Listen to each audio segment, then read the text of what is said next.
Good morning मेरे प्यारे साथियों, आप सभी का स्वागत है हमारे YouTube channel Sunil scholar academy में। दोस्तों, अगर आप एक सीरियस एस्पायरेंट होकर तैयारी कर रहे हैं UP TGT PGT English subject को लेकर, तो आप हमारे चैनल पे सही आए हैं। सबसे पहली बात मैं एक बात बताता हूँ दोस्तों आपको। देखिए, आपने डिटेल में बहुत ज़्यादा पढ़ रखा होगा, अपनी बुक से काफ़ी बुक्स फॉलो कर रखे होंगी और काफ़ी जगह आप पढ़ भी रखे होंगे। तो आपको एक नीड होती है अच्छी प्रैक्टिस सेट की, ताकि आप अपना अच्छा स्कोर कर सकें, किसी भी एग्जाम्स में अपना स्कोर बूस्ट अप कर सकें। तो दोस्तों, सबसे पहले मैं आपको यहाँ बता दूं कि यहाँ पे मैंने 20 क्वेश्चंस लिए हैं। 20 क्वेश्चंस के ऑप्शन वाइज हमें अपना करेक्ट आंसर फाइंड करना है।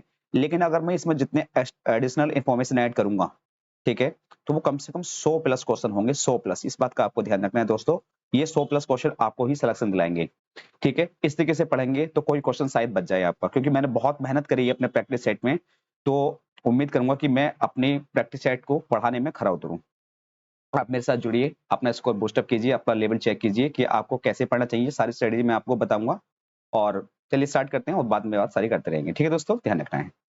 ये यूपी टीजीटी, देखिए पहला क्वेश्चन इसमें पीजीटी का आ गया है, लेकिन टीजीटी पीजीटी दोनों को लेकर इंक्लूड है। सबसे पहले मैं आपको एक चीज दिखा देता हूँ। देखिए, कुछ क्वेश्चन हैं, जैसे सोनेट्स के बारे में जिक्र आया पहले क्वेश्चन में, तो सोनेट्स के बारे में लिखा है मैंने, सोनेट्स क्या होती हैं, इसके थोड़ा डिटेल एनालाइज क्या, राइम स्कीम क्या है। पिछली बार 2021 में क्वेश्चन बना यहाँ से सोनेट से।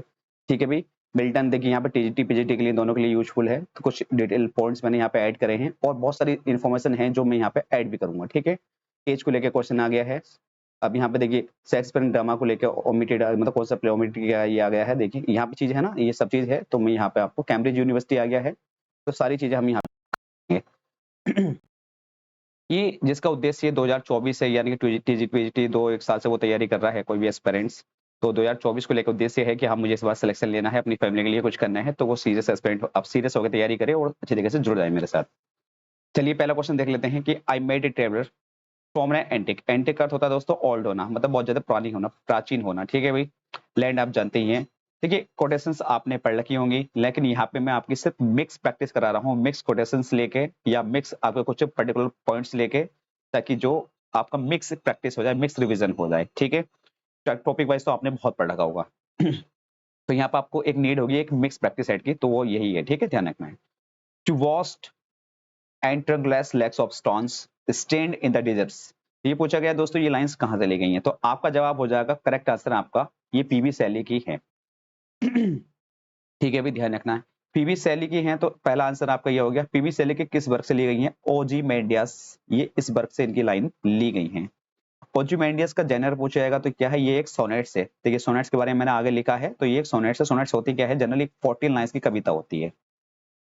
कब रिटेन हुई थी? ये 1817 में। ठीक है दोस्तों। तो दो तीन पॉइंट्स ऐड ये हो गए आपके। 1792 में इनका जन्म हुआ और 1822 में इनकी डेथ हो गई थी। डेथ कैसे हुई थी? ड्रॉनिंग, यानी कि डूब कर हुई थी। ड्रॉइनिंग, ये एक नाव से आ रहे थे कहीं से वापस। ठीक है भाई। तो उसे ये नाव उनके पलट जाती है, डूब के इनकी डेथ हो जाती है। उस नाव का नाम पूछा जाता तो एरियल। एरियल ऐसे कुछ नाम है, एरियल है नाम। ठीक है, और जॉन डॉन भी है, दूसरा नाम इसका जॉन डॉन भी है, DOUN ऐसे कुछ है। ठीक है भाई, ये नाम आपसे पूछा जा सकता है। पीजीटी वालों के लिए है ये। सारे क्वेश्चन ज्यादातर टीजीटी के ही हैं, लेकिन पीजीटी के भी अच्छे लेवल पर रखे हैं मैंने क्वेश्चन, ध्यान रखना है। ठीक है, टीजीटी की तैयारी कर रहे हो तो पीजीटी के स्किप कर देना, लेकिन जो पीजीटी की तैयारी कर रहे हो तो टीजीटी पीजीटी दोनों को फॉलो करना है। क्लियर है? फिर देखिए अदर ऑप्शन देख लेते हैं। किड्स हैं। किड्स की बात करें दोस्तों, तो इनका जन्म 1795 में हुआ, 1821 में इनकी डेथ हुई। और इनकी डेथ हुई थी ट्यूबरक्लोसिस नाम की एक डिसीज थी। ट्यूबरक्लोसिस, ट्यूबर क्लोसिस नाम की बीमारी, जिसे हम कंजम्पशन भी कहते हैं। ऑप्शन में मिला है इसलिए बताया जा रहा है ये। ठीक है, कंजम्पशन। तो इस चीज का आपको ध्यान रखना है। क्लियर है भाई? चलिए अब देखिए ऑप्शन की बात आई है। नेक्स्ट ऑप्शन नंबर सी है। क्या ये हमारा अर्नोल्ड, मैथ्यू अर्नोल्ड है। इनका जन्म 1822 में हुआ और 1888 में इनकी डेथ हुई। साथ हार्ट फेल के कारण इनकी डेथ हुई है, थोड़ा कंफर्म नहीं है, लेकिन हार्ट फेल के कारण इनकी डेथ हुई है। हार्ट फेल, इनका हार्ट फेल हुआ है, तो इसके कारण शायद इनकी डेथ हुई है। मुझे थोड़ा ध्यान है, लेकिन एक बार आप नेट पे जरूर चेक कर लेना, गूगल पे। ठीक है। विलियम वर्ड्सवर्थ हैं, तो ध्यान रखना है। विलियम वर्ड्सवर्थ का जन्म 1770 में हुआ और 1850 में इनकी डेथ हुई। प्लूजरी नाम की एक बीमारी से डेथ हुई इनकी। प्लूजरी का अर्थ होता है दोस्तों PLEUSURY, ऐसी कुछ है इसके स्पेलिंग प्लूजरी की। तो ये जो हमारे लंग्स होते हैं, फेफड़े होते हैं, उनमें पानी भरने की कोई बीमारी होती है, इसमें पानी भर जाता है, तो उसी से इनकी डिसीज हुई है। ठीक है, ध्यान रखना है। केवल उस टाइम में 80 वर्ष के थे जब इनकी डेथ हुई, तो ये कोई पॉइंट एक्स्ट्रा बन जाता है आपका। मैं इसको जरा इरेज कर देता हूँ और कुछ इन्फॉर्मेशन बहुत सारी मुझे अभी यहाँ पे ऐड भी करनी है। तो देखिए अभी एक ही क्वेश्चन पढ़ा रहा हूँ और एक ही क्वेश्चन में इतना डिटेल है, तो इसलिए बता रहा हूँ। मैं अभी छोटे छोटे क्लिप बना के मैं आपको दूंगा वीडियो के। लॉन्ग वीडियो में मैराथन या जब भी बनाऊंगा जब आपको मेरी नीड होगी कि हाँ भी सर हमें आप लॉन्ग वीडियो बना दीजिए कि पूरा हम 1-1.5 घंटे का वीडियो 1 घंटे का वीडियो पढ़ सकते हैं, ठीक है। क्योंकि शॉर्ट वीडियो से तो काम चलेगा नहीं, आप भी जानते हैं। लेकिन आपको ये समझाना चाह रहा हूँ कि मैं एक क्वेश्चन में कितना डिटेल दूंगा। पढ़ना ही इस तरीके से कि एक क्वेश्चन का जितना भी निचोड़ है वो निकाल लो। देखिए दोस्तों, सैली हैं और कीट्स हैं और विलियम वर्ड्सवर्थ, ये तीनों राइटर हमारे क्या बोलते हैं हम इसको, रोमांटिक एज से बिलोंग करते हैं। रोमांटिक एज से बिलोंग करते हैं। और रोमांटिक एज का टाइम पीरियड पूछा जाता है तो 1798 से लेके 1837 तक का जो टाइम पीरियड है वो हमारा रोमांटिक एज है। रोमांटिक एज को हम एज ऑफ वर्ड्सवर्थ भी कहते हैं, एज ऑफ वर्ड्सवर्थ कहते हैं, वर्ड्सवर्थ। क्लियर है दोस्तों। अब देखिए इसमें जो मैथ्यू आर्नोल्ट हैं ये हमारे विक्टोरियन एज से बिलोंग करते हैं, विक्टोरियन एज से बिलोंग करते हैं, ठीक है। भी ध्यान रखना है विक्टोरियन एज का ये क्वेश्चन बन सकता है आपसे। दूसरा क्वेश्चन ये बन सकता है कि विक्टोरियन एज का टाइम पीरियड क्या है। तो 1837 से लेकर 1901 तक का जो टाइम पीरियड है वो हमारा विक्टोरियन एज का टाइम पीरियड है, विक्टोरियन एज का, ठीक है। तो ये पॉइंट्स आपके एक्स्ट्रा बनते हैं दोस्तों यहाँ से। क्लियर है। तो आपको इस तरीके से पढ़ना है, आपकी अपनी जो तैयारी है उसको इस तरीके से बूस्ट अप करना है। क्लियर है। तो इसको अब हम चलते, चलो नेक्स्ट क्वेश्चन देख लेते हैं इसी में। सोनेट्स के बारे में आई थी दोस्तों क्वेश्चन एक बात हमारी, तो सोनेट्स के बारे में यहाँ कुछ पॉइंट्स मैंने लिखे हैं। सोनेट जो है ये इटालियन वर्ड, ये पूछा गया है कि कौन से वर्ड से डिराइव किया गया है। इटालियन वर्ड से डिराइव किया गया है जिसका अर्थ क्या होता है, सोनेटो, ठीक है। इटालियन वर्ड जो हमारा है सोनेटो, ये इससे डिराइव किया गया है। लेकिन इसका सोनेट का मीनिंग क्या होता है, लिटिल साउंड। क्या होता है दोस्तों इसका मतलब, ए लिटिल साउंड। ये इंपॉर्टेंट क्वेश्चन से एक क्वेश्चन बनेगा, ध्यान रखना है। 14 लाइन्स की जो पोयम होती है उसे सोनेट्स कहते हैं। जनरली 3 टाइप्स की होती हैं। जैसे पहले होती है पेट्रार्कन सोनेट्स, जिसे हम इटालियन सोनेट्स भी कहते हैं।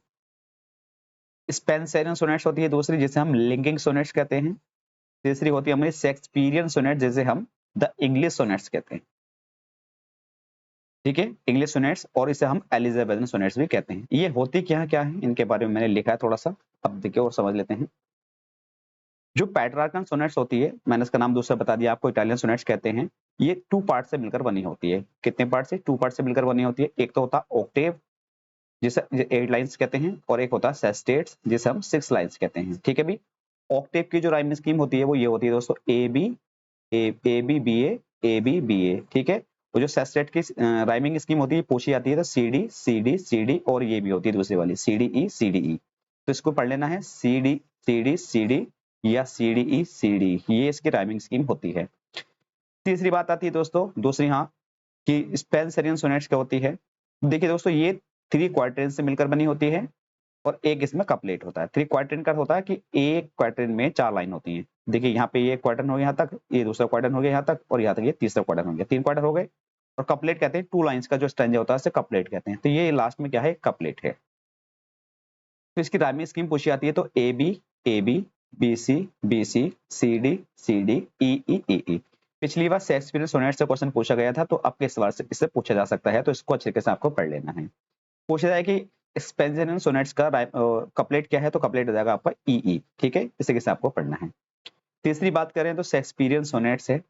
तो शेक्सपियरियन सोनेट्स भी हमारी 3 क्वार्टेन से मिलकर बनी होती है और एक कपलेट से मिलकर बनी होती है।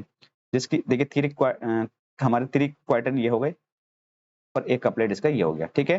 राइमिंग स्कीम इसकी क्या होती है, ए बी, लेकिन यहाँ पे सी डी है, ई एफ जी है, ठीक है। तो इसमें माइनर डिफरेंस जो है आप देख रहे होंगे अच्छे तरीके से। तो इसका कपलेट पूछा है, कपलेट क्या है इसका, जी है। ये पूछे गए क्वेश्चन है, अलग बता रहा हूँ कि पूछा था कि शेक्सपियरियन सोनेट्स का कपलेट क्या है। कपलेट का था लास्ट की जो 2 राइमिंग स्कीम है इसकी क्या है, ठीक है। ये पूछा था क्वेश्चन। अब देखिए इसको क्रिएटेड किया गया था, एक राइटर थे जियोकोमो डी लेंटेनी। अगर ऑप्शन में ये मिल जाए तो अच्छी बात है, लेकिन यहाँ पर पूछा था कि क्रेडिट तो इसको दिया गया था इंट्रोड्यूसिंग सोनेट्स को इंग्लैंड में जो इंट्रोड्यूस किया गया था इसको, वो सर थॉमस वाट के द्वारा किया गया था, सर थॉमस वाट 16th सेंचुरी में। अगर पूछे जाए आपसे, ठीक है, तो सर थॉमस वाट लगाना जब इंग्लैंड की बात आएगी। अगर नहीं तो ऑप्शन में ये मिलेगा आपको, इनमें से ये नहीं मिल रहा है तो इसको जाना है आपको, ठीक है, जियोकोमो डी लेंटेनी। एक और राइटर थे हमारे तो उन्होंने जीएम हॉपकिंस, इन्होंने कर्टेल सोनेट्स दी। कर्टेल सोनेट्स होती क्या है दोस्तों, 10.5 लाइन की जो पोएम होती है वो कर्टेल सोनेट्स होती है, ठीक है, 10.5 लाइन्स की। अगर ऑप्शन में 10.5 मिला तो आपको उस पे जाना है, नहीं तो आपको 11 लाइन्स मिलेगी, 11 लाइन्स मिलेंगी। तो ये क्वेश्चन इंपोर्टेंट है।